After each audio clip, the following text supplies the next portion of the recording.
사도신경으로 신앙 고백하심으로 8월 2일 금요일 아침 예배를 하나님께 드립니다. 나는 전능하신 아버지 하나님, 천지의 창조주를 믿습니다.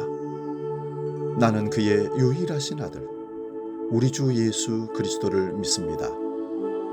그는 성령으로 잉태되어 동정녀 마리아에게서 나시고 본디오 빌라도에게 고난을 받아 십자가에 못 박혀 죽으시고 장사된 지 사흘 만에 죽은 자 가운데서 다시 살아나셨으며 하늘에 오르시어 전능하신 아버지 하나님 우편에 앉아 계시다가 거기로부터 살아있는 자와 죽은 자를 심판하러 오십니다.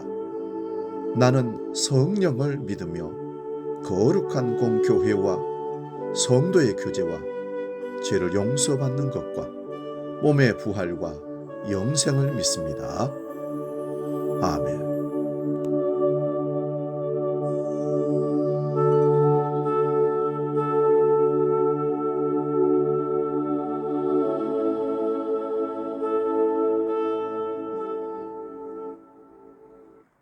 찬송가 408장 나 어느 곳에 있든지 함께 찬송합니다.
오늘 우리에게 주시는 하나님 말씀은 신약성경 사도행전 6장 1절에서 6절의 말씀입니다. 신약성경 196면에 있습니다. 이 말씀 봉독할 때에 살아계신 주님의 음성을 들을 수 있기 바랍니다. 사도행전 6장 1절에서 6절의 말씀 지금 봉독합니다. 그때의 제자가 더 많아졌는데 헬라파 유대인들이 자기의 과부들이 매일의 구제에 빠짐으로 히브리파 사람을 원망하니 12사도가 모든 제자를 불러 이르되 우리가 하나님 말씀을 제쳐놓고 접대를 일삼는 것이 마땅하지 아니하니 형제들아 너희 가운데서 성령과 지혜가 충만하여 칭찬받는 사람 7을 택하라. 우리가 이 일을 그들에게 맡기고 우리는 오로지 기도하는 일과 말씀 사이에 힘쓰리라 하니 온 무리가 이 말을 기뻐하여 믿음과 성령이 충만한 사람 스데반과 또 빌립과 고로와 니가노르와 디몬과 바메나와 유대교에 입교했던 안디옥 사람 니골라를 택하여 사도들 앞에 세우니 사도들이 기도하고 그들에게 안수하니라. 아멘. 오늘 봉독한 말씀으로 갈등을 통해 성숙하게 하소서, 이런 제목으로 말씀의 은혜를 나눕니다. 갈등을 좋아하는 사람은 단 한 사람도 없을 겁니다. 특히 공동체에 생긴 갈등은 위기입니다. 그게 가정이든 교회 공동체든 국가이든 마찬가지입니다. 그런데 갈등은 공동체를 깰 수 있는 위협이기도 하지만 새로운 공동체로 성장할 수 있는 성숙의 기회가 되기도 합니다. 갈등이 생기지 않도록 예방하는 것이 필요합니다. 그러나 우리가 사는 세상은 갈등을 피할 수는 없습니다. 가정이든 어디든 공동체든 갈등은 존재하기 마련입니다. 이미 갈등이 생겼다면 갈등을 잘 해소할 수 있도록 기도하며 서로 노력해야 합니다. 초대교회 스데반 집사가 사명자로 세워져 복음을 증거하다가 순교할 수 있었던 기회는 초대교회 갈등에서 시작되었습니다. 초대교회가 성장하면서 구제 문제로 갈등이 생겼습니다. 헬라파 과부들이 매일 구제에서 제외되면서 히브리파와 헬라파의 갈등이 고조되었습니다. 고조된 갈등을 해결하기 위해서 사도들은 구제하는 일에서 빠지고 오직 기도하며 말씀 전하는 일에 전념하기로 결의했습니다. 구제하는 일을 위해서 성령이 충만한 집사 7을 선택했습니다. 갈등이 없는 공동체는 없습니다. 그러나 갈등을 어떻게 해결하느냐에 따라서 공동체의 운명이 결정됩니다. 사탄은 갈등을 이용해서 공동체를 분열되게 만들지만 하나님께서는 갈등을 활용하여서 공동체가 성장하고 성숙하도록 만드십니다. 이미 생긴 갈등을 사단이 이용하지 못하도록 기도해야 합니다.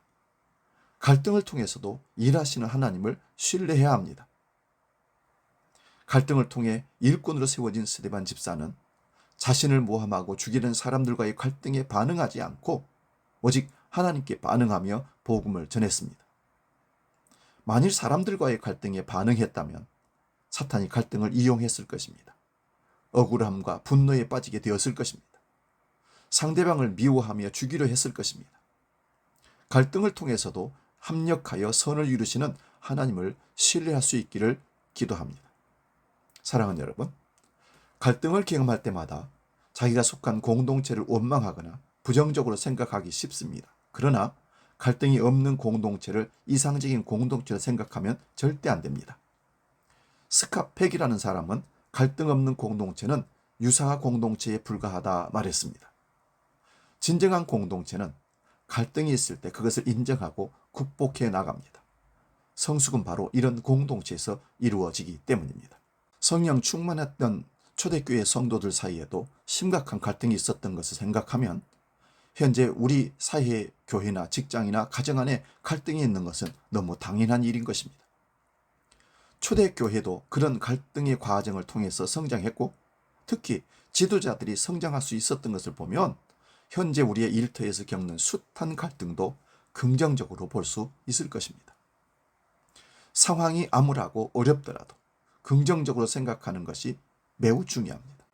지금 여러분의 직장이나 혹시 여러분의 교회에, 여러분의 가정에, 여러분의 공동체에 갈등이 있습니까?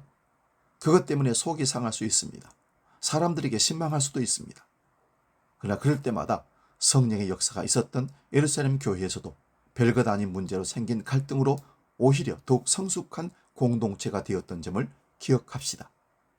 그런 갈등의 상황에서 사도들이 기도하며 문제를 풀어서 결국 해결책을 내어서 효과적인 위임을 이루었던 것을 기억합시다. 갈등은 무엇이 중요하고 무엇을 우선해야 하는지 확인할 수 있게 해줍니다. 그래서 갈등은 우리를 성숙하게 하는 과정이라고 봅니다. 그런데 우리가 더욱 기도해야 할 것은 국가적인 갈등의 문제입니다. 국회가 그렇습니다. 노사 문제가 그렇습니다. 갈등 해소 비용이 너무나 많이 지출되고 국민들이 불편해합니다. 이런 원인들이 어디서 나올까? 머리를 맞대고 긍정적으로 타협하며 해결하겠다는 접근 방식이 아니라 상대방을 말 그대로 누르고 죽이고 없애고 우리가 승리하겠다라는 극단적인 선택 때문에 그렇습니다. 이런 사회적인 갈등이 우리나라에서 더 이상 존재하지 않도록 하나님 지켜주시고 풀어낼 수 있도록 타협하는 지도자들을, 인물들을 많이 허락해 주옵소서. 함께 기도할 수 있기를 바랍니다. 기도하겠습니다. 거룩하신 아버지 하나님, 갈등을 통해서 오히려 성숙하게 되었던 초대교회를 봅니다. 한국 교회 안에도 갈등의 문제가 너무 많습니다.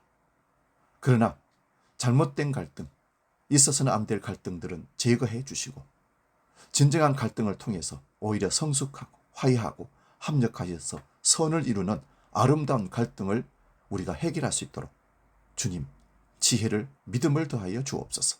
특별히 한국 사회의 갈등의 문제를 극단적인 방법으로 해결하려 하는 그런 모든 단체들을 하나님께서 해산시켜 주시고 더 이상 그런 극단적인 갈등으로 사회 문제를 해결하려고 접근하지 않도록 막아주시고 함께하여 주시옵소서.